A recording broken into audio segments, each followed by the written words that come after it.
friendship doesn't work that way.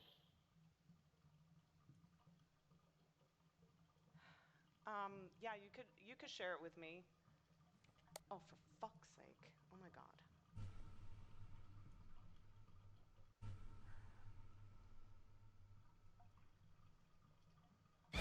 Oh. Okay. Oh, my dear Anne. You're not happy. You're not perfect. But don't worry. I'll fix everything soon. You'll see. You'll be perfect. So, I went into Brokenlore Unfollow expecting a mostly calm psychological horror game. It was not calm, but honestly, that's part of what made it memorable. You wake up in this influencer's childhood home with no real explanation how you got there. From there, the game is mostly exploration. You walk through the house, find clues, and slowly piece together her life and what she's been dealing with. A lot of the story touches on social media pressure, having a following, bullying, body image struggles, and the emotional toll that comes with being constantly judged. It's a lot more grounded than I expected. I thought the whole point of the flashlight was for that. But did this door close? I didn't close this door. Oh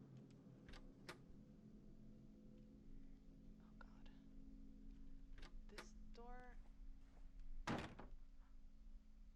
Oh my fucking god. Okay, that scared the shit out of me. Oh god, that door just opened by itself. Oh, and it's making creaky noises. One thing the game does really well is tension. You're almost never fully relaxed. Even when nothing's happening, it feels like something could.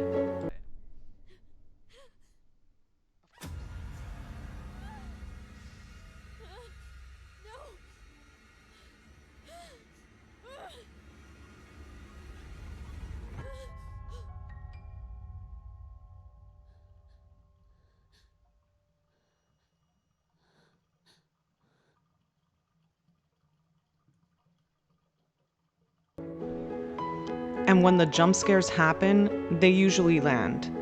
I know some people feel the game relies too much on jump scares, but personally, I didn't feel like they were excessive.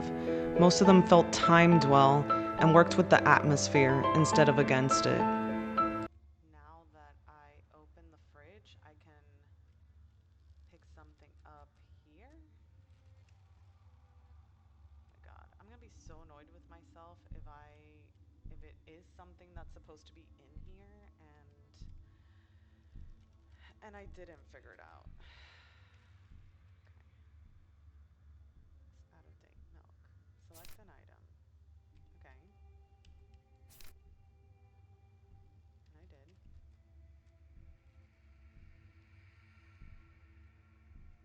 Okay, I'm gonna move on because I don't really know what else to do there.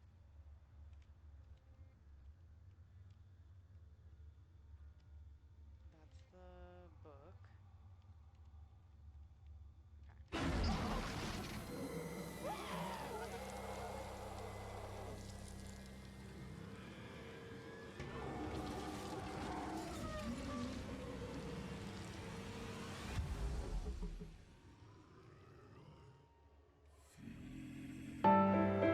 Visually, the game also looks really solid.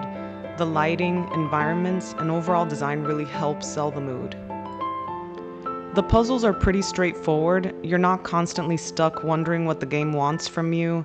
You're not always told exactly where to go, but it's intuitive enough that you usually figure it out naturally. There's also a follower count that goes up or down depending on what's happening. I took that as showing her mindset around social media, how everything feels tied to approval or backlash. But it also works as a subtle signal that the story's progressing, which I liked.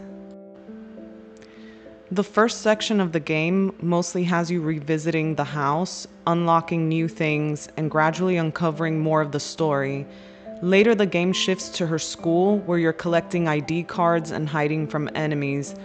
That part feels more like traditional horror gameplay, sneaking, avoiding, and moving carefully.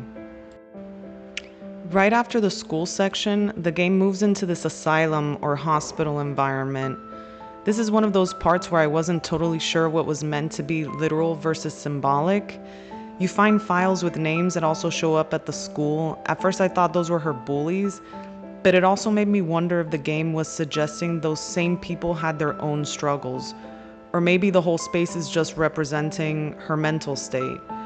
The game does this a lot, where locations feel more psychological than realistic. If you interpreted that section differently, I'd actually be curious to hear your take. So after the asylum chapter, you sort of get into this pixelated chapter, that's what I call it, where everything is literally pixelated.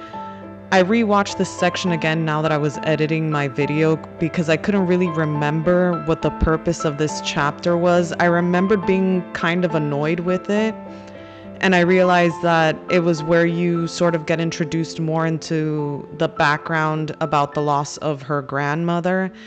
At the beginning of the game, this grief was sort of briefly touched, but it really was so brief that I had completely forgotten about it until this section of the game. So you go back to her house, it's now fully pixelated, and then you reach these little different sections where there's a TV that shows you what trauma she's going through. So one of the things that really frustrated me about this chapter is that it felt extremely disjointed. The pixelation gave me a migraine, and then there was like a sort of combat section at the end of the chapter with the balloon monster. Really all you could do is run away from it and avoid exploding balloons. But they were kind of annoying to get away from, and you couldn't backtrack because the balloon monster is sort of pushing you, and it's a one-shot kill essentially if you touch it. There's also a maze section involving this YouTuber character Anna's obsessed with. It turns into this back and forth hide and seek loop. One round you hunt her, then the next round she hunts you, and it keeps repeating. For a while I thought I was doing something wrong because it felt so repetitive and it wasn't really going anywhere, but that's just how the section works. For me, it just felt like filler. The combat is also a bit inconsistent. There isn't much of it, which makes it even stranger that the combat that is there feels unclear. There's a phone mechanic where you shock enemies with electricity. Sometimes it worked, sometimes it didn't. I couldn't consistently tell how the charge worked or what the effective range was. Since most of the game focuses on tension, running, and hiding, the combat just feels slightly out of place. This is it. This is the... Oh, I'm gonna die. Yeah, I'm gonna die. Oh, I see. This game is... I'm sorry. Okay, there you go. Anne, wait. Be reasonable. I'm your mother. I'm doing all of this because I love you. You can't really think of leaving me like this. Come on, Anne. Let's try to start over.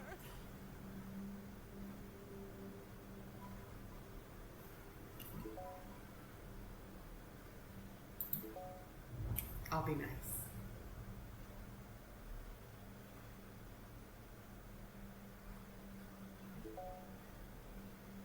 All right.